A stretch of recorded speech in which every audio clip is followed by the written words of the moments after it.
રાજકોટની સૌરાષ્ટ્ર યુનિવર્સિટીના મનોવિજ્ઞાન ભવન ખાતે વિડીયો ગેમના વધતા જતા દૂષણ પર સર્વે કરવામાં આવ્યો છે. ઇન્ટરનેટના વધુ પડતા ઉપયોગ સાથે વિડીયો ગેમનું ચલણ દિવસે ને દિવસે વધી રહ્યું છે. તેનો ભોગ બાળકો, કિશોરો અને પુખ્ત વયના લોકો બનતા હોય છે. વિડીયો ગેમની આદતથી 91% લોકો માને છે કે વિડીયો ગેમ રમવાથી કોઈ નુકસાન થતું નથી. 36% લોકોએ સ્વીકાર્યું છે કે વિડીયો ગેમની લગતી વિદ્યાર્થીઓ શાળામાં એકાગ્રતાપૂર્વક અભ્યાસ કરી શકતા નથી. 45% લોકોએ સ્વીકાર્યું કે કાર્યસ્થળ અને ઘટતી જવાબદારી ઉઠાવવામાં વિડીયો ગેમના વ્યસનને લીધે મુશ્કેલી થાય છે. ઓનલાઈન રમત બંધ થઈ જાય ત્યારે 54% લોકો ઉદાસી મહેસૂસ કરે છે. 64% લોકોએ સ્વીકાર્યું છે કે એક વખત વિડીયો ગેમની ટેવ પડ્યા પછી છૂટતી નથી. 72% યુવાનોએ વિડીયો ગેમની ટેવ પડ્યા પછી ખોટું બોલવાની આદત પડી છે. 51% લોકોએ અપરાધ ભાવ દૂર કરવા અથવા તો નિરાશામાંથી બહાર આવવા વિડીયો ગેમ રમતા હોવાનું જણાવ્યું હતું. મારું નામ વરુ જીજ્ઞા છે. હું મનોવિજ્ઞાન ભવનમાં PhDમાં અભ્યાસ કરું છું. અમે આ સર્વ જે ગેમિંગ એનું દૂષણ કે જેનું લત પડી જાય છે એના ઉપર છે ને વિદ્યાર્થીઓમાં સર્વે કરવામાં આવ્યો હતો. અમે આ કુલ તો 1450 કે એનાથી વધારે વિદ્યાર્થીઓમાં અલગ અલગ રીતે અમે પૂછી અને જાણકારી મેળવીને એની પાસેથી માહિતી લેવામાં આવી હતી. પણ જ્યારે અંતે એમાંથી આખું બધું તારણો કાઢી અને 1350 જેટલા અમે તારણો કાઢ્યા હતા વિદ્યાર્થીઓના. એની પાસેથી આ સર્વે લેવામાં આવ્યો હતો.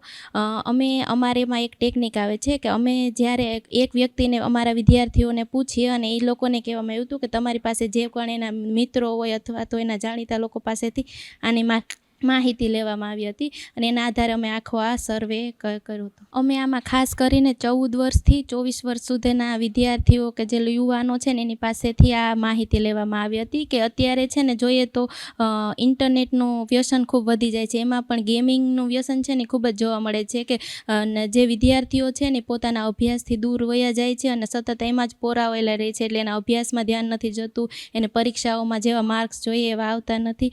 એના આધારે જે બધા તારણો હોય ને એ અમે આમાં લેવામાં આવ્યા હતા. ખાસ કરીને છે ને માનસિક અસરોમાં જોઈએ તો તે છે ને એના સતત ચિંતા થયા રાખે, એના અભ્યાસમાં એનું ધ્યાન જતું નથી. એટલે એના આધારે એના સારા માર્ક્સ પણ આવતા નથી. એના આધારે એને ચિંતા થાય, હતાશા થાય, તણાવ થાય અને એના લીધે છે ને એનું માનસિક સ્વાસ્થ્યમાં છે ને ખાસ અસર પડે છે.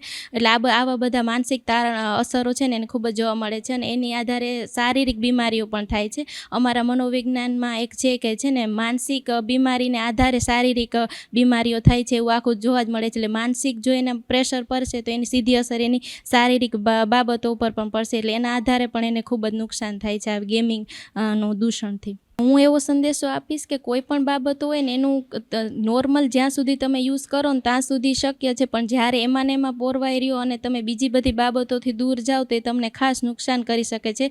તો કોઈ પણ બાબતોનું છે ને પ્રમાણમાં યુઝ કરવો જોઈએ. સતત એમાં જ પોરાઈને બીજી બધી બાબતોમાં ધ્યાન હટી જાય એવું ના કરવું જોઈએ. ખાસ કરીને અત્યારે એવો સમય છે કે વિદ્યાર્થીઓને પોતાના અભ્યાસ અને જેનું શિક્ષણની બાબતો છે એનામાં ખાસ ધ્યાન આપવું જોઈએ. કેમ કે એનો પાયો છે આખો. તો એમાં ધ્યાન આપી અને જો એમાં ખાસ ધ્યાન આપશે તો એ પોતાના જીવનમાં આગળ વધી શકે, એને નુકસાન ન પહોંચે. એટલે આવી બાબતો ઉપર ઓછું ધ્યાન આપવું જોઈએ અથવા તો લિમિટમાં અમુક મર્યાદાઓ નક્કી કરીને કે આ ટાઈમ છે એટલા ટાઈમ પૂરતું જ એનો ઉપયોગ કરવો જોઈએ, એનાથી વધારે ન કરવો જોઈએ અને જે એની મેઇન બાબતો છે એની ઉપર ખાસ ધ્યાન આપવું જોઈએ. નમસ્કાર, હું ડૉક્ટર ધારાર દોશી સૌરાષ્ટ્ર યુનિવર્સિટીના મનોવિજ્ઞાન ભવનમાં આસિસ્ટન્ટ પ્રોફેસર તરીકે કાર્યરત છું. જે સર્વે વિદ્યાર્થીએ જે પ્રમાણેની માહિતી આપી કે મનોવિજ્ઞાન ભવનમાં PhDનો અભ્યાસ કરતી વરુ જીજ્ઞાએ ડૉક્ટર યોગેશ જોગસણ કે જે મનોવિજ્ઞાન ભવનના અધ્યક્ષ છે અને મારા અંડરમાં એમણે સર્વે હાથ ધરેલો હતો. ખાસ કરીને ઇન્ટરનેટ ગેમિંગ ડિસઓર્ડર કે પહેલાં જે ઘરની બહાર રમતો રમાતી એ રમતોની અંદર અત્યારે ક્યાંક ઓછપ જોવા મળી છે અને છાશવારે મોબાઈલની અંદર જે ગેમ રમાય છે, ગેમનો સતત વધતો જતો વ્યાપ એ યુવાનોને ક્યાંક માનસિક ભંગાણ તરફ અથવા તો માનસિક બીમારી તરફ લઈ જાય છે. એ અંગેનો સર્વે એ વિદ્યાર્થીની દ્વારા હાથ ધરવામાં આવ્યો હતો. તો ઇન્ટરનેટ ગેમિંગ ડિસઓર્ડર વિશે સર્વે કરવાનો મારો મુખ્ય ઉદ્દેશ્ય જે હતો એ હતો કે વારે આપણે જોઈએ છીએ કે ઓનલાઈન ગેમિંગની અંદર પૈસા હારી જવાથી કોઈક વ્યક્તિએ આપઘાત કરવા તરફ દોરાય છે. કોઈક બાળક છે એના માતા પિતાને ખબર પણ ન હોય એ પ્રમાણે એના અકાઉન્ટમાંથી પૈસા ઉપાડી અને ઓનલાઈન ગેમિંગમાં ક્યાંક ને ક્યાંક એને યુઝ કરતા હોય છે અને પછી ખબર પડે છે તો ત્યારે ત્યારે ઘણું મોડું થઈ ગયું હોય છે. તો એના આધારે 14થી 24 વર્ષના યુવાનો અને તરુણો ઉપર જે છે આ સર્વે કરવામાં આવ્યો હતો અને સર્વેની અંદર એ જ તારણો જોવા મળ્યા હતા કે ઘણા બધા લોકોને જ્યારે મોબાઈલની અંદર ગેમ રમવાનું શરૂ કરે છે ત્યારે સમયનું ભાન નથી રહેતું. વિદ્યાર્થીઓ છે તો એ લોકોને ભણવામાં પણ રુચિ અને રસ નથી રહેતું. શા માટે?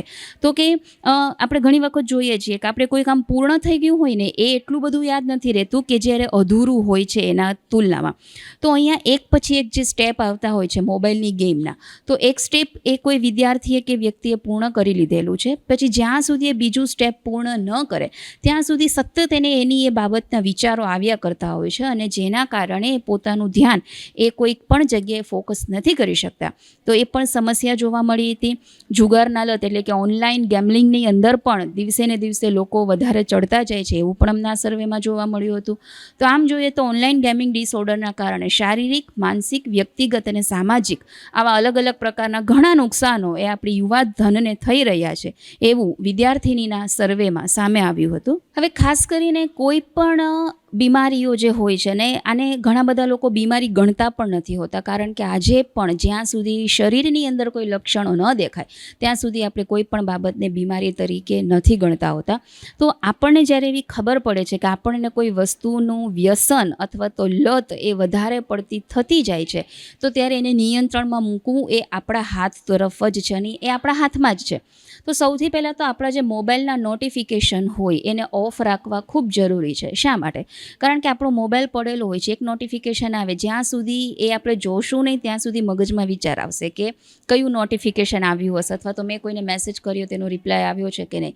એ નોટિફિકેશનને ઓફ રાખવા ખૂબ જરૂરી છે. બીજું કે અલગ અલગ પ્રકારની જે જાહેરાતો આવે છે કે જે આપણા બ્રેઇન વોશ કરતી હોય છે અથવા તો એવી બાબતો કે જે આપણા મગજને અસર કરતી હોય છે એવી બાબતોથી આપણે ખૂબ દૂર રહેવું જરૂરી છે.